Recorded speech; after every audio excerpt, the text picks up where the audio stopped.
Seja bem-vindos ao canal Notícias no IU. Aplicada no Brasil pela última vez em 2018, a intervenção federal é prevista na Constituição para uma série de casos excepcionais, nos quais a União é autorizada a intervir nos estados ou do Distrito Federal. Quando isso ocorre, o governo estadual perde totalmente ou em parte suas competências, até que a situação seja normalizada.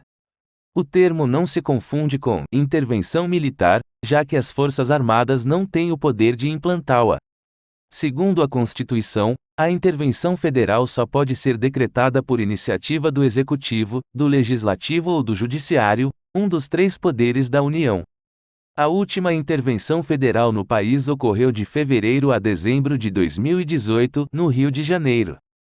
Na ocasião, então governador fluminense Luiz Fernando Pezão, MDB, pediu ajuda da União para pôr termo a grave comprometimento da ordem pública.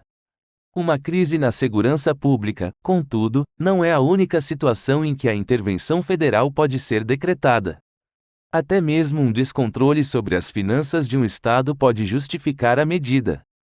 A intervenção federal está prevista no artigo 21 da Constituição, que lista as competências da União, e é regulada pelo artigo 34, que especifica quem pode declarar a intervenção e sob que condições. A regra geral é que a União não deve intervir nos estados.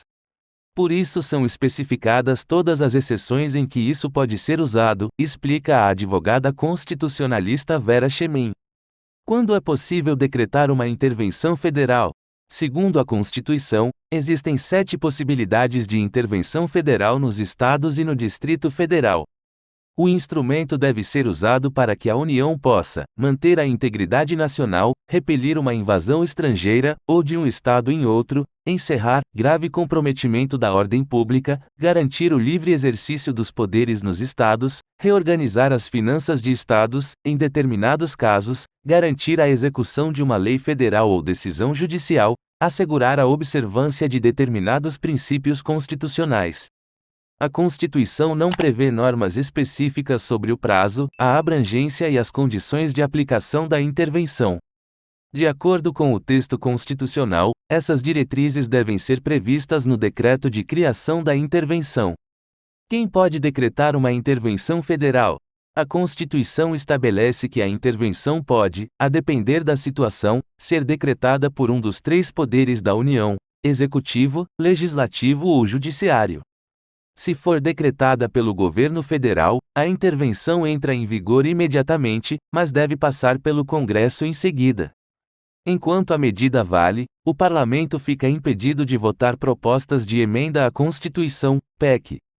Em uma das situações previstas na Constituição, a violação a determinada lei ou decisão judicial, a intervenção federal pode ser decretada pelo Judiciário, por meio do STF, Supremo Tribunal Federal, do TSE, Tribunal Superior Eleitoral, ou do STJ, Superior Tribunal de Justiça. Qual a diferença entre intervenção federal e militar? O conceito literal de intervenção militar não existe na Constituição.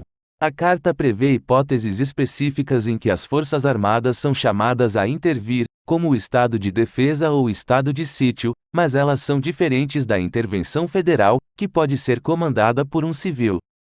Em 2018, o então presidente Michel Temer do partido, MDB, nomeou um militar, o general Walter Braga Neto, porque a atuação era restrita ao descontrole da violência no Rio. Na ocasião, o então comandante militar do leste assumiu a chefia de todo o sistema de segurança pública do Estado, inclusive das polícias civil e militar.